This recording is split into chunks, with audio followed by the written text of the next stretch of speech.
কিছুই হবে না, মান সম্মান গেলে আমার গেছে। আরো মানে তুমি যা বলছো আমি তাই করছি, তুমি এমন কি বলো নাই যে আমি করি নাই, তুমি যা যা বলছো আমি সবই করছি। আমার তোমারে লাগবে, আমি তোমারে বিয়ে করবো, আমার কথা এটুকুই, আমার তোমারে লাগবে মানে তোমারে লাগবে। আচ্ছা ছেলে কি তোমার কোনো প্রস্তাব দিছিল হয়নাতি?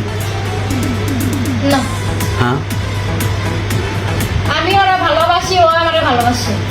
হ্যাঁ জড়াজড়ি হয়েছে, ধরা কিস করছে, মিথ্যা কথা বলবো না, হাঁটাও করছি আমরা। আমার ওরে লাগবে, আমার মান সম্মানের বিষয় এখানে। যদি ও আমারে বিয়ে না করে আমি নিজে সুসাইড করবো। যদি এমনও যদি ও বিয়ে আমারে না করে আমি নিজে সুসাইড করবো। আমার বাসায় সুসাইড নোটও লেখা আছে, সুসাইড নোট ও দেখছে, আমার ফ্যামিলিও জানে। যদি আমি মারা যাই ও দায়ী থাকবে, এখন আমার ওরাই লাগবে। তোমার বক্তব্য কি?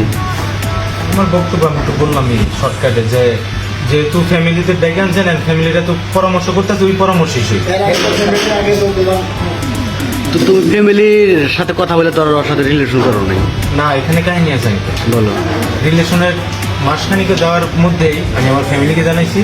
ওর বাড়ি থেকে এমন একটা কথা আসছে যে আমার, যে তুমি যদি আমার মেয়ের সাথে ধরো জানাজানি হয়েছে, তুমি আমার মেয়ের সাথে রিলেশন করো, তাহলে এই করো, তোমার বাপ মায়ের পাঠাও। আমি আমার আম্মুরে পাঠাইছি, আমার কাকারে পাঠাইছি, মানে আম্মু আবার 2-3 জন লোক গেছে, জায়গায় মানে দেখা কথাবার্তা কইছে। আমার কথা এমন ছিল যে আমার বাপ মায়ের যদি তোমার মানে নেয় আমি বিয়ে করবো, আমার কোনো আপত্তি নেই। যেহেতু আপনারা বলছেন যে তোমার বাড়ি থেকে লোকজন পাঠাও, আমি লোকজন পাঠাইছি। তারপরে আমাদের এখন কি করবো, তুমি বিয়ে করবা নাকি করবো? এখন ওই যে গুরুজন মানে আমার ফ্যামিলিটা যাবো ওইটাই।